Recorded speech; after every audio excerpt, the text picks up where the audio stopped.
매일 성경 묵상을 돕는 해설 가이드입니다. 안녕하세요. 묵상 코치입니다. 함께 읽고 나눌 말씀은 시편 74편 12절에서 23절까지 말씀입니다. 먼저 12절에서 17절 읽겠습니다. 하나님은 예로부터 나의 왕이시라. 사람에게 구원을 베푸셨나이다. 주께서 주의 능력으로 바다를 나누시고 물 가운데 용들의 머리를 깨뜨리셨으며 리오야단의 머리를 부수시고 그것을 사막에 사는 자에게 음식물로 주셨으며 주께서 바위를 쪼개어 큰 물을 내시며 주께서 늘 흐르는 강들을 마르게 하셨나이다. 낮도 주의 것이요 밤도 주의 것이라. 주께서 빛과 해를 마련하셨으며 주께서 땅의 경계를 정하시며 주께서 여름과 겨울을 만드셨나이다. 12절은 왕이신 하나님을 노래합니다. 무엇보다 12절은 하나님을 3인칭으로 묘사합니다. 74편 1편부터 시인은 계속 하나님을 2인칭으로 언급해 왔습니다. 우리말 성경에서는 주께서라고 번역되어 있는데 원어를 보면 1절에서 11절은 계속 하나님을 2인칭으로 부르면서 하나님과의 대화를 시도해 온 것입니다. 그런데 12절에서 시인은 갑작스럽게 하나님을 3인칭으로 언급합니다.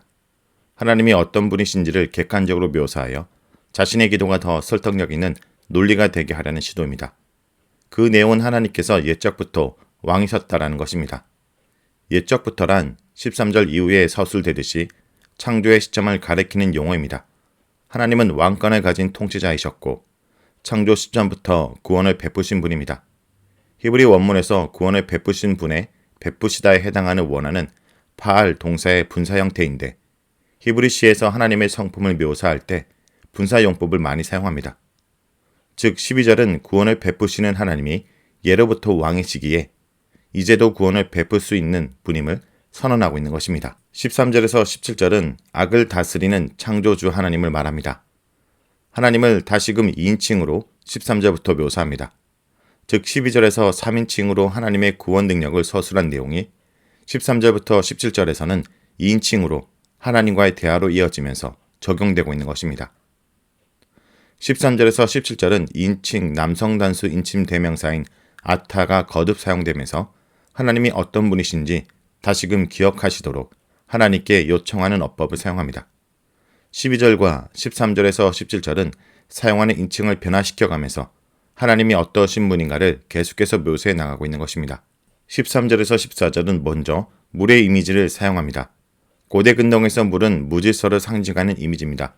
특히 물 가운데 살고 있는 용들과 리오야단은 무질서 가운데 악을 행하는 악의 하신의 이미지입니다. 그런데 창조주이신 여호와 하나님은 이런 물들 위에 하나님 자신의 질서를 부여하신 분입니다. 13절은 하나님께서 바다를 나누시고 물 가운데 있는 용들의 머리를 깨뜨리셨다라고 말하며 14절 상반절은 리오야단의 머리를 부수셨다고 말합니다. 하나님은 악까지 통치하는 능력을 지니신 분입니다. 용들과 리오야단은 고대 근동 신화적 동물들인데 성경 기자들이 실제로 이런 동물들의 존재를 믿지는 않았을 것입니다. 다만 당시의 백성들이 잘 알고 있는 이미지를 활용하여 하나님께서 모든 악을 통제하신다는 사실을 표현한 것입니다. 14절의 하반절은 하나님께서 리오야단의 머리를 깨뜨리신 후에 그것을 사막에 사는 자에게 음식물로 주셨다라고 말합니다. 사막이란 물이 없는 곳인데 그곳에 사는 자들이 물에 사는 리오야단을 음식으로 먹었다라는 것은 결국 물을 다스리는 분이 하나님이시라는 의미가 됩니다. 13절에서 14절은 무질서의 이미지를 지닌 물과 악의 하신인 용, 리오야단을 하나님이 다스리심을 강조하고 있습니다. 15절 역시 하나님께서 샘과 강을 쪼개셨고 늘 흐르는 강들을 마르게 하셨다고 말함으로써 하나님께서 물을 다스리심을 말하고 있습니다. 16절부터는 새로운 이미지를 도입하는데 역시 창조 시점에서 하나님의 역사를 언급하는 내용입니다. 새롭게 도입되는 이미지는 빛과 강명체입니다. 13절에서 15절의 물의 이미지는 창세기 1장의 제2일과 제3일에 해당하는 내용인데 이제 16절에서 언급하는 내용은 제4일에 하나님께서 해, 달, 별들의 강명체를 만드신 일입니다. 하나님은 이 세상의 만물을 만드시는 능력의 주님이심을 말하고 있습니다. 17절은 하나님께서 땅의 경계를 정하신 일과 여름과 겨울 등의 계절을 만드신 일을 언급합니다. 땅의 경계를 정하셨다라는 것은 제3일에 바다와 육지를 나누신 일을 다시금 가리키고 있고 여름과 겨울을 만드셨다라는 것은 창세기 1장에 자세히 묘사되진 않으나 이 세상의 모든 일을 하나님이 다스리심을 표현한 내용이라고 말할 수 있습니다. 다음은 18절에서 23절 읽겠습니다. 여호와야 이것을 기억하소서. 원수가 주를 비방하며 우매한 백성이 주의 이름을 능욕하였나이다. 주의 메뚜기의 생명을 들짐승에게 주지 마시며 주의 가난한 자의 목숨을 영원히 잊지 마소서. 그 언약을 눈여겨보소서. 무릇 땅의 어두운 곳에 포악한 자의 처소가 가득하나이다. 학대받은 자가 부끄러이 돌아가게 하지 마시고 가난한 자와 궁핍한 자가 주의 이름을 찬송하게 하소서. 하나님이여 일어나 주의 원통함을 푸시고 우매한 자가 종일 주를 비방하는 것을 기억하소서. 주의 대적들의 소리를 잊지 마소서. 일어나 주께 항거하는 자의 떠드는 소리가 항상 주께 상달되나이다. 시편 74편의 시인은 12절과 17절에서 하나님의 창조의 능력을 지니신 분으로 묘사했습니다. 이제 18절 이후에는 12절에서 17절의 내용을 근거로 창조의 능력을 지니신 여호와께서 시인의 공동체를 구원해 주셔야 한다라고 말합니다. 18절은 그런 탄원의 첫 번째 내용으로 기억하소서라는 명령형 어법을 구사합니다. 여호와께서 기억하셔야 되는 내용이란 원수들이 주를 비방하고 우매한 백성이 주의 이름을 능욕했다라는 것인데 앞서 74편 1절에서 11절에 언급된 내용들의 요약입니다. 19절은 가난한 자를 언급함으로써 새로운 이미지를 도입합니다.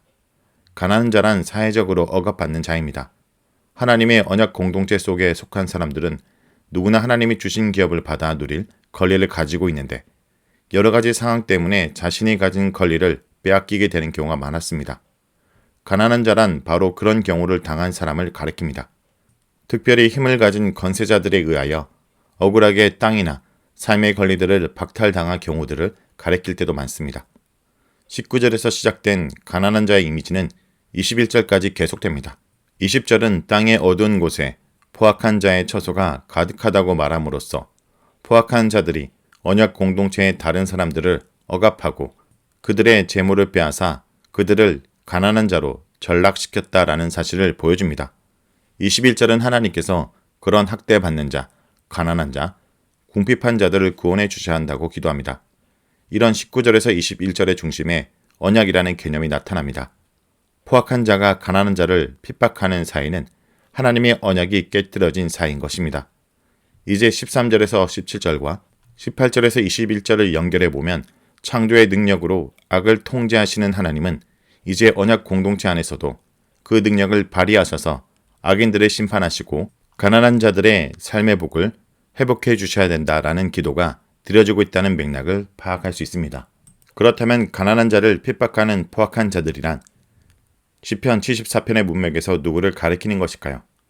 당연히 우리는 이 내용을 1절에서 11절의 탄원과 연결해서 이해해야 합니다. 포악한 자란 예루살렘 성전을 침략하여 그 성전을 해판 원수들을 말하며 가난한 자란 그런 원수들에 의해 고통을 당하는 이스라엘 언약 공동체를 의미합니다. 하나님께서는 창조의 능력을 지니신 분이시기에 언약을 기억하사 원수들을 물리쳐 주셔야 된다라는 기도의 흐름이 되는 것입니다. 마지막으로 22절에서 23절은 하나님을 향한 그동안의 모든 탄원을 정리하여 요약합니다.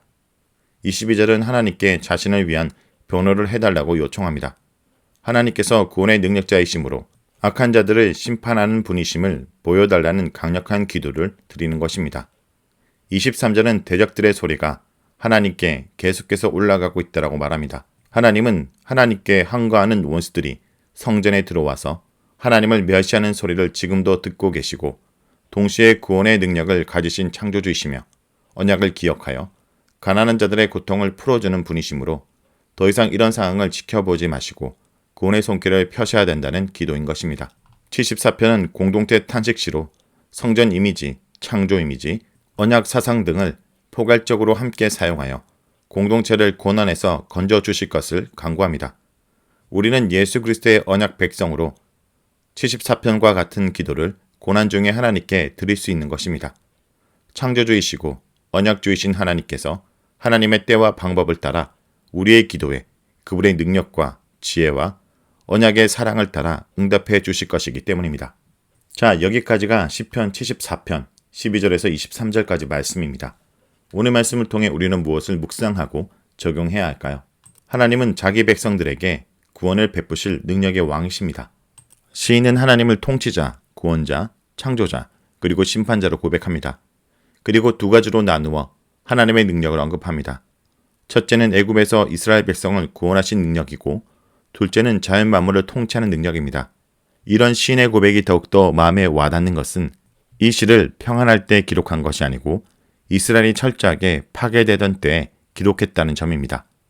평안할 때는 누구나 하나님을 찬양할 수 있습니다. 그러나 진정한 신앙은 고난 가운데 있을 때 비로소 빛을 발합니다. 따라서 고난 가운데 있다고 하나님에 대한 신앙까지 흔들려서는 안 됩니다.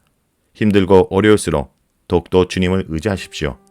주님은 자기 백성들을 구원하실 능력의 왕이십니다.